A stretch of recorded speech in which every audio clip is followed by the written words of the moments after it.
Well, hi, it's Rod Miller from Pacific Residential Mortgage with my three-pointer of the week, another installment of my weekly video series where I touch on 3 points related to the mortgage and real estate industries to keep you informed and better equipped to serve your clients at the highest level. Point one, I want to talk a little bit about this concept called the inverted yield curve and whether or not that's going to predict a coming recession. Historically, the yield on the 2-year Treasury note has been lower than the yield on a 10-year Treasury note.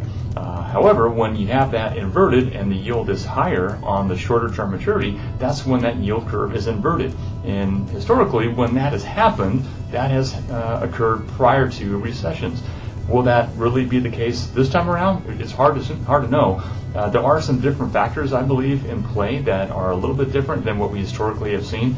So much of U.S. Treasury notes are purchased by foreign investors, and we have such a global economy now that in the past, the Treasury yields are really dictated by a lot of domestic investment in those products. But right now we have weakening economies around the world, and investors are taking money out of foreign stock markets, putting them into our treasuries. And so we're seeing a little bit of a distortion on how those markets are functioning.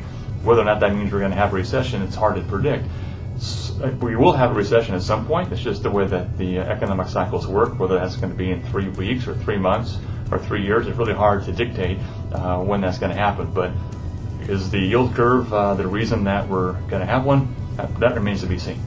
Point two, if I could ask a favor of all realtors out there that list property for sale, if you could just buy 2 or 3 carbon monoxide detectors, keep those in your trunk, just in case when an appraiser comes out to the property and your sellers don't have one in their home, you can slap one in real quick, just plug it in the wall outlet, and that way we won't have to condition to having the appraiser go back to the property or some other way verify that the CO detector is in the home. It's probably 20 or 30 bucks well spent just to keep 1 or 2 of those in your trunk just in case that should happen, because few things are as frustrating as having a closing held up because we don't have a CO detector in a home.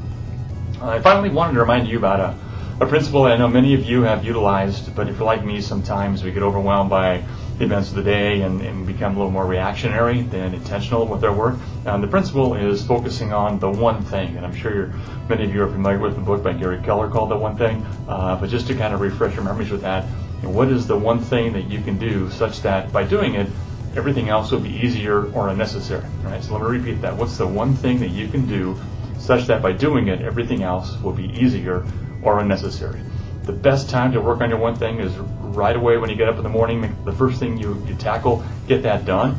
And by doing that, the rest of your day then will be much more productive. And as the phrase contains, you may not even have to do other things if you get the one thing done. That's the most important thing of the day. So that's my challenge. Identify your one thing every day.